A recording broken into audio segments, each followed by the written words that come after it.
కోసం 50% కేటాయిస్తే ఖచ్చితంగా మిమ్మల్ని గెలిపించింది మీరే. కనీసం లైబ్రరీలకు రారు.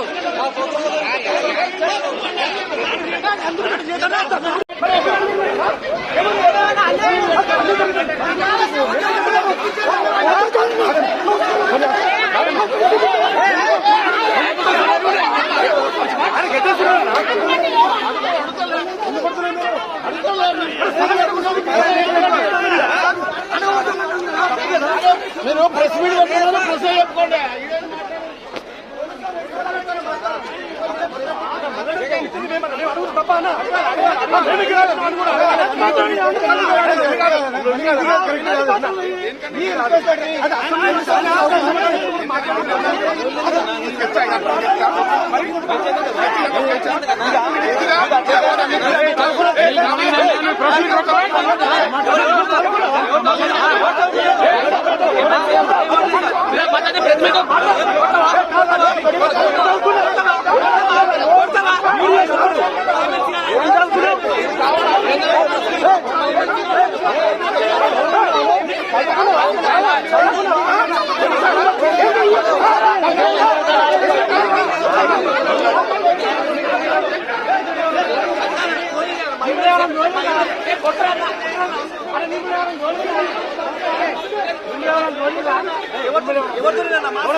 ఇంద్రపాలంగా అన్న మా ఎమ్మెల్సీ ఎవరు అడుగుతారన్నా?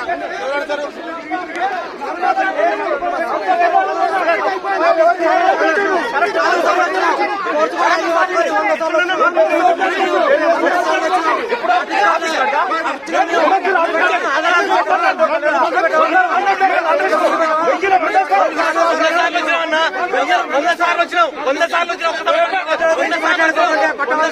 ఎమ్మెల్సీ మాకు అవసరం లేదు. కేవలం పట్టభద్రుల గురించి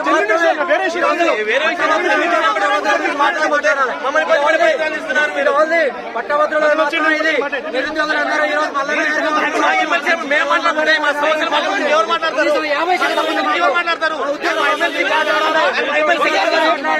దాంతో పాటు నిరుద్యోగుల గురించి కూడా మాట్లాడతారు.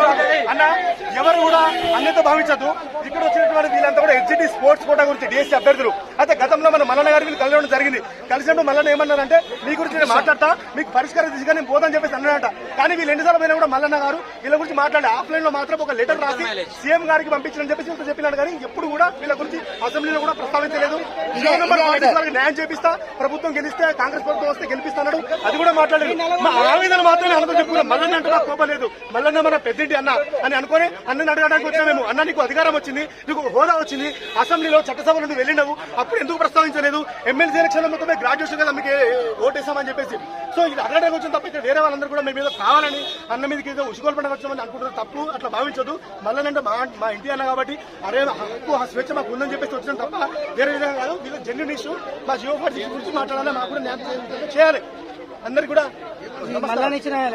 డిఎస్సీ స్పోర్ట్స్ కోటాలో 2024లో మాకు 100 ఉద్యోగాలు ప్రకటించడం జరిగింది. అయితే ఈ 100 ఉద్యోగాల్లో మాకు స్పోర్ట్స్ వ్యక్తులకి కనీసం 100 మంది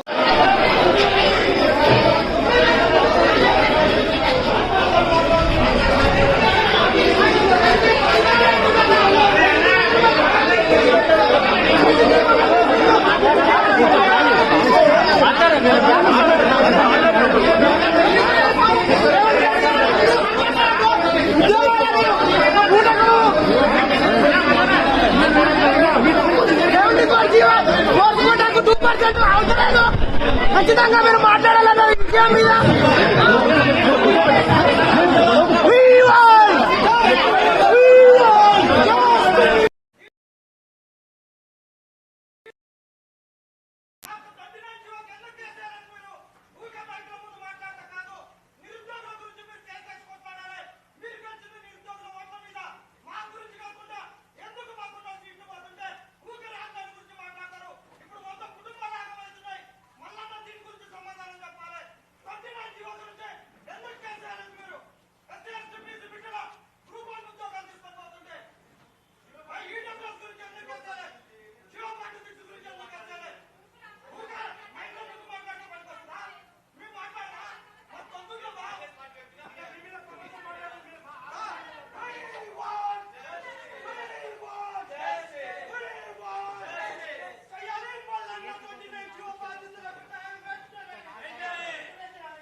కాదు కాదు కాదు మీ ప్రెస్ మీట్ ఉందా ఇప్పుడు?